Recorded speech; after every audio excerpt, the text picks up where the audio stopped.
I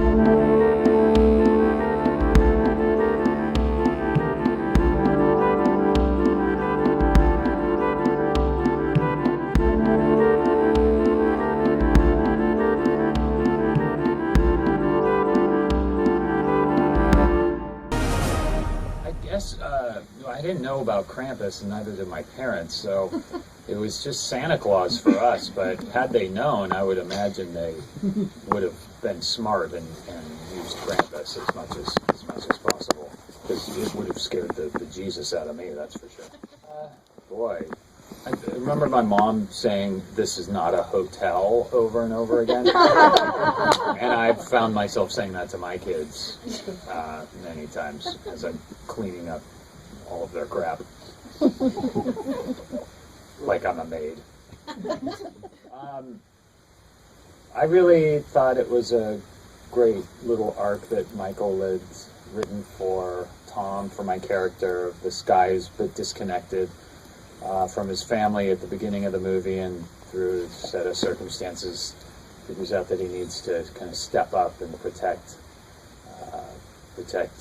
his family. And I guess I just sort of thought, how would I react if something like this was happening to me? And I think anyone who has kids would do the same thing, just whatever you could to protect them. Whether they be demons or a scraped knee, you just want them to be okay, you know. Well, there was no rehearsal really. We just kind of went up there, and it was like a raised platform on this same stage as, where was that? The whole movie was made on stages in New Zealand, so we were indoors the entire time, which was really great and kind of helped, because the movie was made fairly quickly, so we could really, you can control the environment, and it made it much easier. But that scene took a while. We were up there for a long time, and I had a harness on under my clothes with the robot connected to it, and there was someone controlling the robot to stab me in the back. It was really fun. The folks at Weta Workshop are incredible and really, really nice, really creative, brilliant people, and the creatures they came up with were pretty amazing. Yeah, Michael's great. He's a really collaborative director and really imaginative guy, really smart, great writer, and just has a real childlike enthusiasm for what he's doing. He loves giving people a fright, and he loves creatures. And he and I grew up in the 80s. We're a similar age, and the first time I sat down with him, he said he wants to make a movie that go alongside the kind of Amblin movies of the 80s, and that's what I grew up on. Those are my favorite movies. Gremlins, Goonies, Poltergeist, E.T., this kind of vision of suburbia in the 80s, and something sort of unsettling, the domestic bliss that we were all supposed to be living out. I think it was a really interesting little subgenre, and I think I saw the movie for the first time last night, and was so pleased that he more than pulled it off. He really made one of those movies, and I'm really happy to be in it. No, it wasn't cold. It was actually, it was probably like 70 degrees or something. Like, we were all sweating underneath our jackets and scarves and hats and stuff. It was really fun doing that. I mean, we were in this, fake snow up to our waist, and trying to trudge through it. And we had to take our shoes off. We were all barefoot in those snow scenes, because this silicone material that they used for the snow would suck your shoes right off of your feet. It was exhausting trying to get through that snow as fast as you can, and cock a shotgun and point it at an imaginary snow beast. But really fun. I love that stuff. I mean, my favorite movie is Raiders of the Lost Ark, so getting to run around and and do that stuff is a dream come true for me. I mean, I love doing it. And Michael really smartly had mapped these sequences out, so it was easy to sort of figure out exactly where we were at any given time. There was no chaos or anything like that. It was really concise and fun, and it was great. How are you? I know, I've done quite well this year. Yeah, I don't know, I'm very lucky. And what was it like to work with Toni? Toni's amazing. I mean, I think she's one of the greatest actresses we have, if not the greatest. I mean, she's incredible, and I was signed on to this before she came on, and so when she agreed to do the movie, I was elated, but also a little freaked out, just because she is so good that I didn't want to, because I knew we had stuff to do together, and I didn't want to kind of be the dullard sitting next to Toni Collette, who's always so great. And working with her was a dream. You know, she's just the best. In Her Shoes is one of my favorite movies of hers, and I asked her a lot of In Her Shoes questions over a couple months. She got sick of it. Did you find out anything interesting from In Her Shoes? Sorry. It's a good question. I think Curtis Hanson is just one of those great filmmakers. We were so lucky to have a bunch of movies from him, and she just sort of talked about how great he was. I don't speak German. I have that one line in there, but no, I have no idea what I was saying. MJ's terrific, yeah.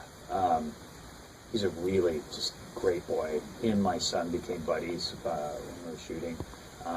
He's a great kid, and so good in the movie. And it's nice to work with someone that young that really knows what they're doing.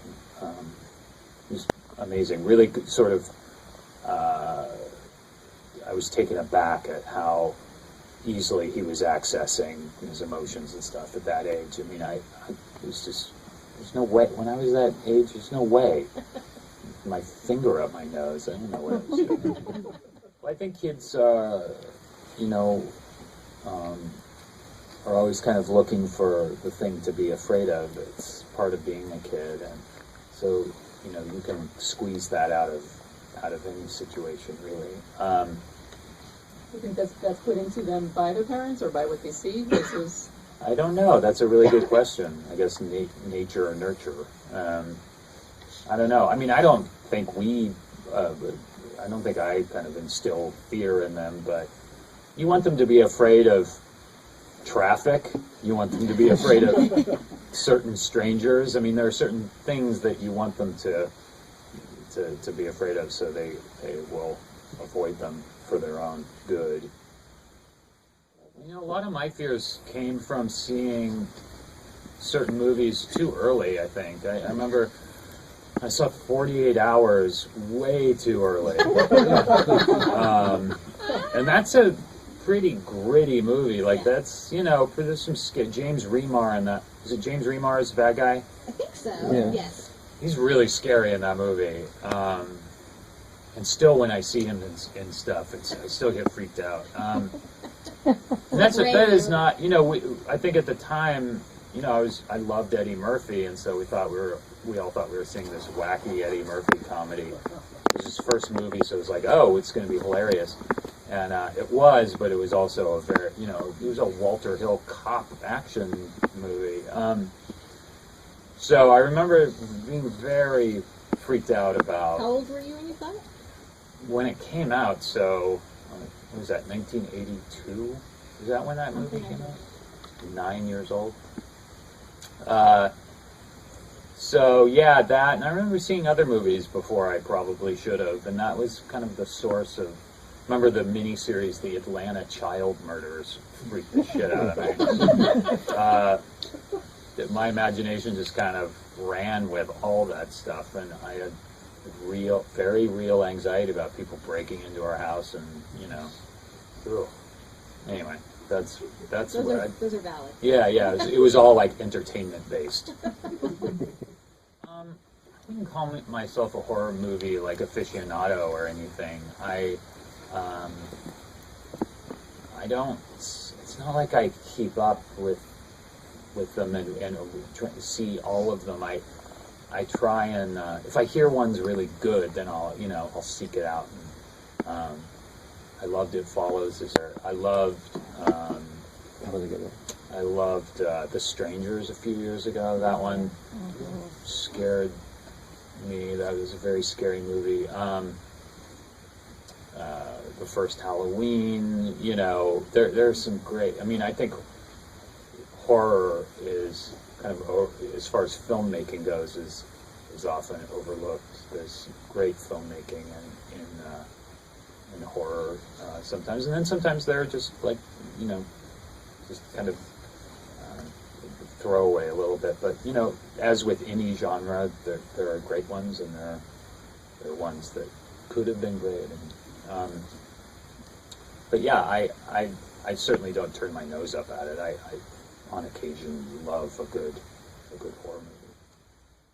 I think now that I have kids, I look forward to it because I know what it means to them, and it's great watching them sort of absorb all the myth of Santa Claus and all of that. It's so exciting for them. And now watching my son start to sort of think he's slowly figuring out that Santa Claus is maybe not real. Yeah, but What? yeah. So sorry, spoiler alert.